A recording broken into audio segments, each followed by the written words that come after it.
Ladies and gentlemen, dear colleagues, it's a great honor and a pleasure to be among you today. And I particularly thank the Foundation, Jean-Guillaume and Stéphanie de Tocqueville for inviting me here. I will speak in English, but I am willing to answer in French if needed, and if it is what you want. I don't know why I'm invited to places like this, because I never speak about uplifting subjects. It's inherent in my profession. And a former prime minister at the WEF once told me we were all depressed after you had left the room. And this is normally the feedback that I get. But I chose to be here, wanted to be here, because I want to speak about the normative, the importance and the power of the normative. And this is where it is necessary to be brought back to, because of the writings and the thinking of Alexis de Tocqueville. But let me start by saying that the ICRC and Europe are entwined. Our mission is grounded in the history of this continent. Why? And we know this because it's our business. Where there is war, there are body bags. There's no situation of war where we don't bring body bags. And this is something we have to keep in mind when we speak about defense investments. More than 160 years ago, June 24 in 1859, Henri Dunant witnessed the devastating Battle of Solferino. What he saw that day would later inspire the creation of the International Committee of the Red Cross. And moved by the suffering of wounded soldiers left without care, Dunant proposed a revolutionary idea: a treaty obliging armies to care for the wounded and the creation of the National Red Cross and later National Red Crescent societies. And the legacy of Solferino, the fighting between Germany and France, lives on today. It lives in a universally adopted agreement on the rules of war. And it lives in the work carried by the International Red Cross and Red Crescent movement around the world. But it was the unprecedented scale of suffering during the Second World War that triggered the revision and expansion of the Geneva Conventions of 1949. And what does this tell us? It tells us that Europe was the birthplace of a unique set of truly universal international treaties. Europe has since strived to be the stronghold for the values that underpin international peace and stability: solidarity, human dignity, and the rule of the law. Today, these fundamental assumptions are under acute threat. Upholding international humanitarian law is not just a legal obligation. It's a reaffirmation of Europe's commitment to the normative foundations of the social contract between a state and its people, and of the rules-based order that governs relations among states. Commonly agreed rules and states' commitment to uphold them have historically proven to be efficient and durable underpinnings of peace and economic prosperity. When respected, international humanitarian law protects human life and dignity even in times of war. Now, what keeps me awake since I joined the ICRC 2 years ago is not the fact that international humanitarian law is regularly broken and violated. Today, the real risk for humanity lies in the permissiveness of its interpretation by the warring parties and their allies. It's the neglect, it's the putting aside of the rules and the law. History has proven that where the barriers to the dehumanization of the enemy are hollowed out or deliberately tolerated under international watch, violence escalates without restraint, and the consequences quickly spiral out of control. And today the world is on fire because conflicts are multiplying and they are intensifying. The International Committee of the Red Cross now classifies about 130 armed conflicts around the world. And this is more than we recorded a year ago, and is more than 4 times more than we recorded 25 years ago. The number of armed actors involved in armed conflicts is also on the rise. For example, we are seeing more and more people living under the control of known state armed groups. And we estimate that over 210 million people live in areas fully controlled or contested by armed groups, almost half of them in Africa. Now, war never is contained by borders. Its consequences spill over into neighboring countries through refugee crisis, into global markets through economic ripple effects, and into new security threats that can strike when and where we least expect it. So international humanitarian law was not created to prevent war or prevent investments in defense systems. That's not what I want to say. But it is designed to prevent barbarity.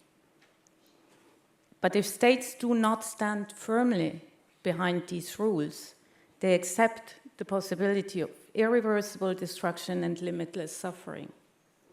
When those who hold the military might dismiss the rules that protect civilians and critical infrastructure in times of war, their own population risks finding themselves on the wrong side of the line.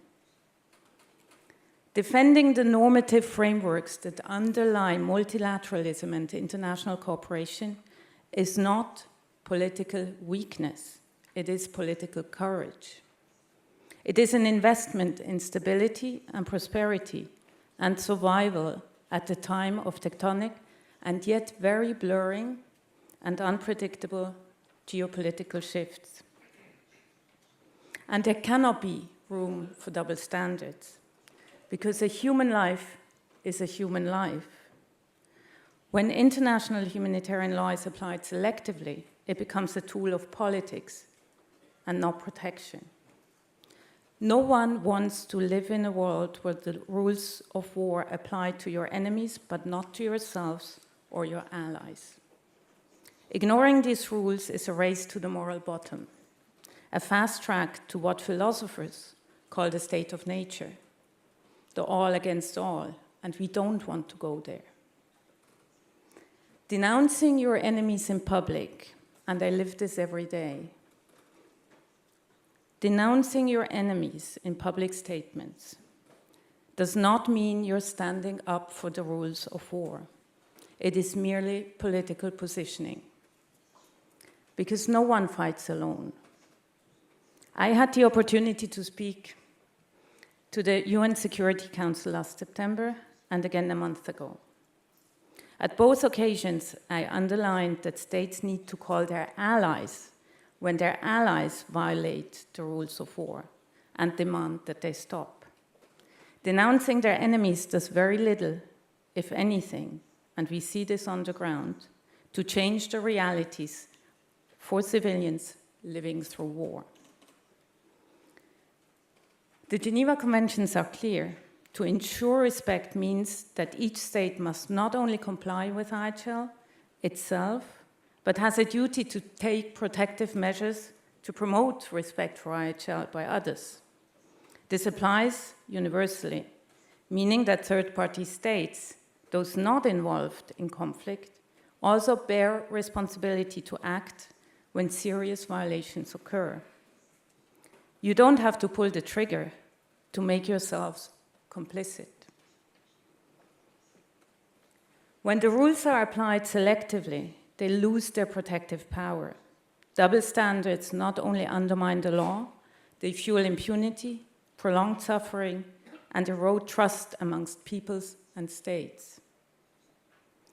International humanitarian law is meant to protect all civilians and those no longer taking part in hostilities.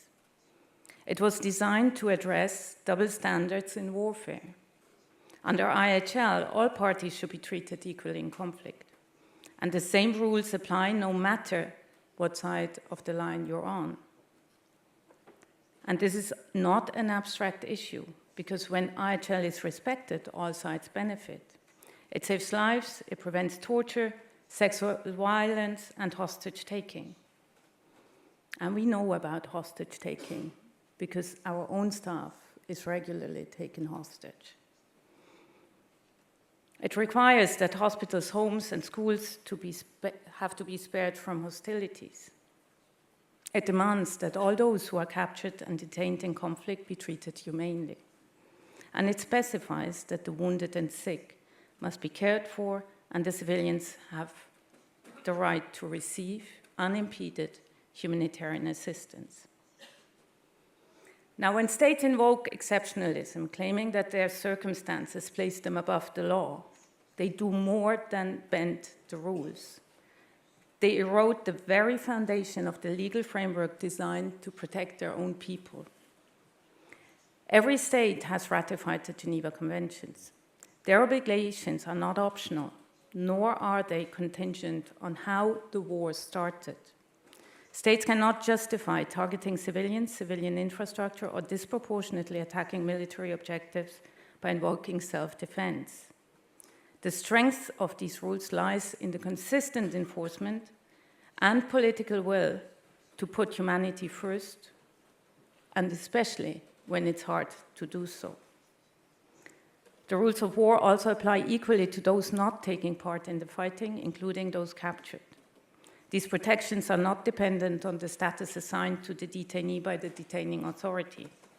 For example, there's no such thing as a terrorism exception under IHL.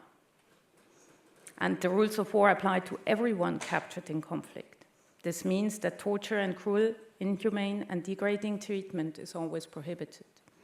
The path to peace very often starts in a prison cell with how you treat your enemy. We saw this in Syria.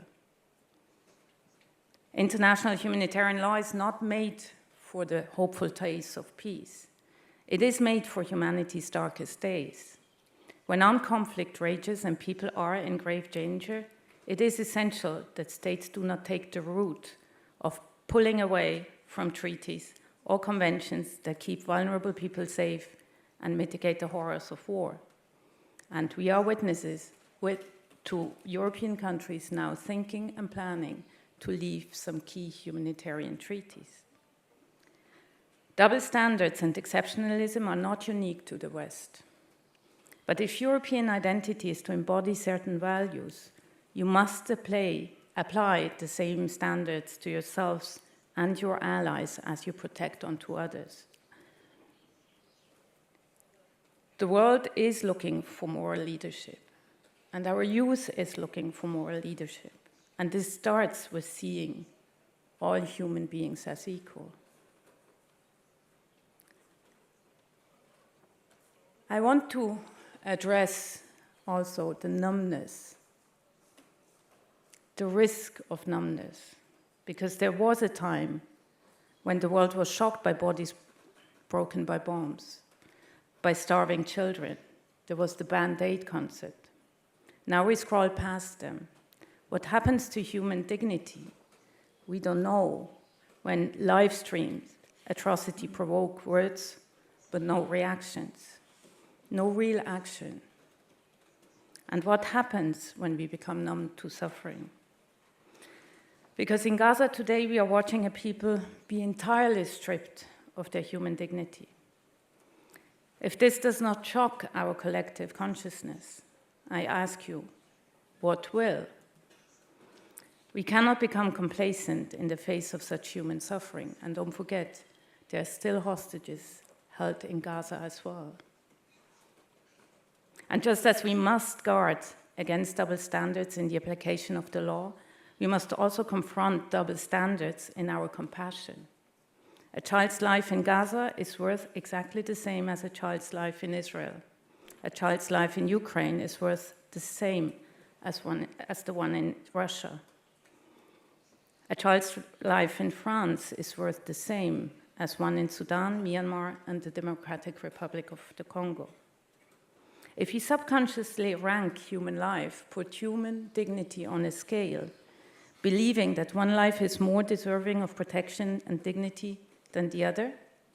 We accept a logic that can one day be used against ourselves and against our children. No one should view what is happening in Gaza or Ukraine or Sudan or Myanmar as a faraway matter with little impact on our life. This is too short-sighted. And I want to explain why. Your state may be not at war today. Your family may be far from front lines.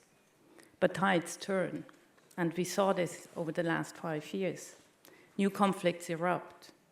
And Europe must defend the rules of war today, because if we do not, we are accepting a world where wars can be fought with greater barbarity and intensity. A message I say repeatedly to European leaders is, if you want to protect your own people, you must protect the fundamental principles enshrined in international law, even when it's inconvenient. Dismissing the law in the name of national interest is short-term thinking with long-term consequences, because it informs how conflicts are fought tomorrow, and we can't afford the bar to be lowered any further, because the world is on fire already. And if everything is permitted, then no one is safe. Tomorrow's world is being shaped by today's decisions. The way wars are fought today reverberates from one theater of conflict to the other, and we see this on the ground. They inform the baseline of what is acceptable. And if we keep bending the rules beyond recognition, we are inherently accepting that this is the standard for which all civilians can be treated, including if war comes to our doorsteps. The domino effects of escalating conflict are immediate and real, and cities are already, across Europe, increasing their security measures. Governments are issuing travel warnings. And if we are to reverse this tide, states need to invest more in de-escalation and peace. And this includes respecting the letter and the spirit of the law. The spirit of the law, not hollowing out the law. And there is another danger emerging, one that deepens the risk of double standards. Because as warfare becomes technologically more advanced, it becomes more unequal and opaque. Any state or armed group can today harness cutting-edge technologies, drones, autonomous weapons, cyber tools, with far greater reach and less scrutiny than ever before. Alongside brutal kinetic battles fought with advanced heavy explosive weapons, we now face the rise of drone and cyber warfare. They define what's happening in the field. And as technology evolves, so do front lines. War is no longer constrained to trenches or physical areas of control, but across vast distances and into the digital and cyber sphere. In this landscape, double standards don't just persist, but they are coded into the systems and determine who lives and who dies. And when decision-making is driven by algorithms, it becomes even harder to trace accountability, let alone demand it. And as our capacity to kill and destroy grows with each technological leap, our commitment to the rules that limit that destruction is shrinking. And this is a dangerous eradication. States need to ensure that IHL is fit for the future and that this will be and accept that this will be far harder to do if we erode the foundations of the law today. Now, international humanitarian law, and this has been occupying me for the last weeks. International humanitarian law is in a prisoner's dilemma. And as citizens, so are we in a prisoner's dilemma. The best outcome for all would be that all sides comply with the law. It's exactly the same in international trade. This would bring less harm for civilians affected by the war and more security for all of us. The worst outcome is that no one complies. triggering a pattern of endless retaliation, transactionalism, that lowers the bar for the conduct of hostilities in future conflicts. Everyone is acting to win, but in doing so, they get on a path of self-destruction. Rules are discarded, norms ignored, checks and balances abandoned, and red lines blurred. What remains in a world drifting towards fear and constant uncertainty because there are no rules? There is only might alone makes right. If wars are fought with the mentality of total victory because we can, it signals to their enemy that no rules apply. And it simultaneously sends the same signal to every arms bearer in the world. And this is how all humanity can be lost in one war. It lowers the bar for compliance further and further and cements the assumption that your opponent will violate agreed rules, so it's in your interest to do the same. And how can we escape this trap? This is what I've been asking myself since I joined the ICRC. We can by reinvesting in the universality of compliance. Europe must show leadership by making the international agreements founded in the ruins of the Second World War their political priority again. And this starts with the fundamental principles to protect humanity and human dignity, as they are enshrined in the Geneva Conventions. Last September, the International Committee of the Red Cross, together with France, Brazil, China, Jordan, Kazakhstan, and South Africa, launched a global initiative to rally states to take a stand behind these universal and life-saving rules. And today, over 75 states have joined already, big states, important states included, European states, the majority of European states. And we call on all states to do so.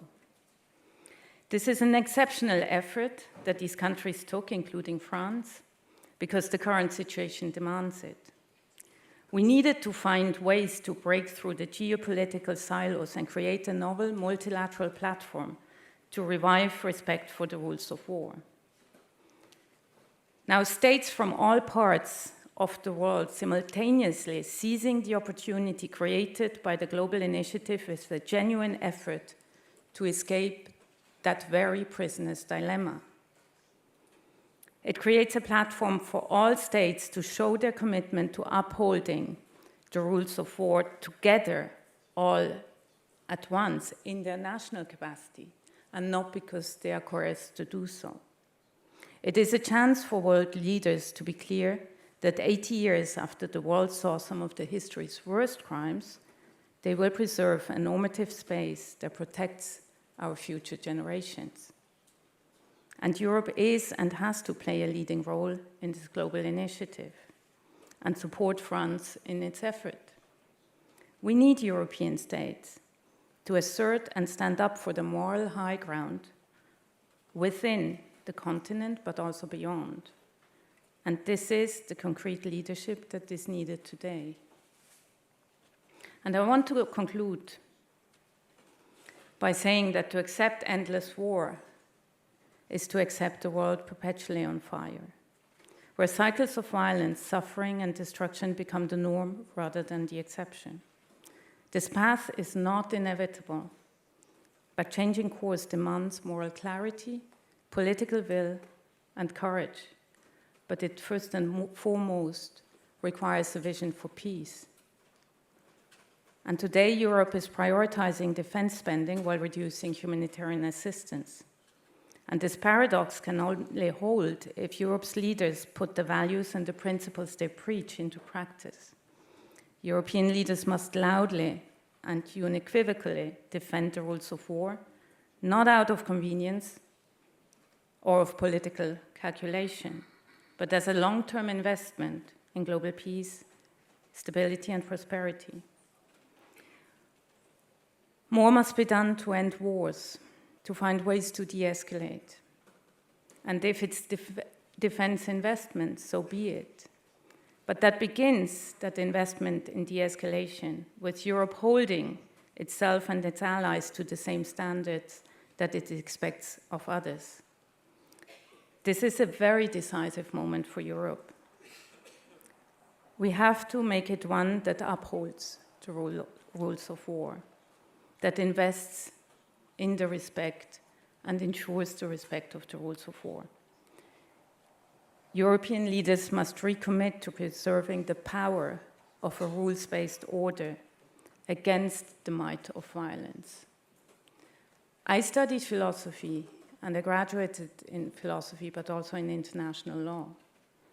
And when I was a student, I wanted to write a paper about Carl Schmitt, but in the early 90s, it was not good to write papers about leading legal advisors of the Nazi regime.